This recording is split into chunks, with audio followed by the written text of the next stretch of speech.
Usa ka pari nga na-stranded sa lungsod sa Luay sa Bohol, mipahimos sa higayon, dili lang sa pagsangyaw, apil na ang diwa sa bayanihan.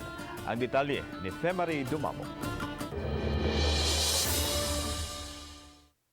Si Father Elias Ayuban Jr., Provincial Superior sa Claretian Missionaries, ang pazambuanga unta apan naabtan sa lockdown.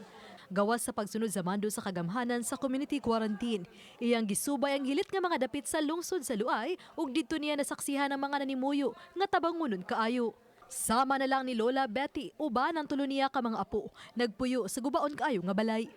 Pinaagi sa tabang pinansyal sa mga igala o classmate ni Father Ayuban sa tabang usab sa mga opisyal sa munisipyo, barangay ug mga silingan. Napatukuran og bag-ong balay sinang Betty. Ubos sa diwa sa bayanihan, nahuman kini sudlang sa 15 ka adlaw. Sa pagtukod og balay para kay nang Betty ug sa iyang mga apo.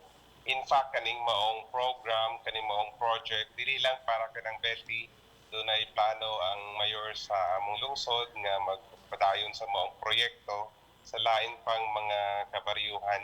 Sa tanan nagasuporta, nalipay ako og dako kay akong pangandoy nakuman hitabangan sa ako sa bahin sa Panimalay. Si Lola Betty nagsalig lang sa isuhol sa iyang mga silingan sa paglimpyo sa ilang tugkaran nga mo'y gibuhi niya sa tulo niya ka mga apo. Human sa panimay ni Lola Betty, tinguha na sa mga opisyal sa lungsod nga matukuran usab og mga disenteng Pinoy-anan ang mga pamilyang guba na kayo ang ilang mga balay. Gawas niini, daghan usab ang mga maayong lungsuranon nga mipaambit ug mao na usab kini ang giapod-apod ni Ayuban uban sa mga higala. Sunod-sunod na ang pagpadala mo itong nagpadayon ang pagpanghatag o bugas sa mas nanginahanglan. Doon na po'y pipilangan na tabangan o cash. Sa matagaron og unya, gidaw usab ni Father Ayuban ang mga nagmasakiton aron ampuan og dihugan. Lakip siyang gibisita aron mapanalanginan mao ang mga frontliners sa lungsod sa Luay. Uban ni Cleofer Lumayag, ako si Femari Dumabok, Balitang Bisdak.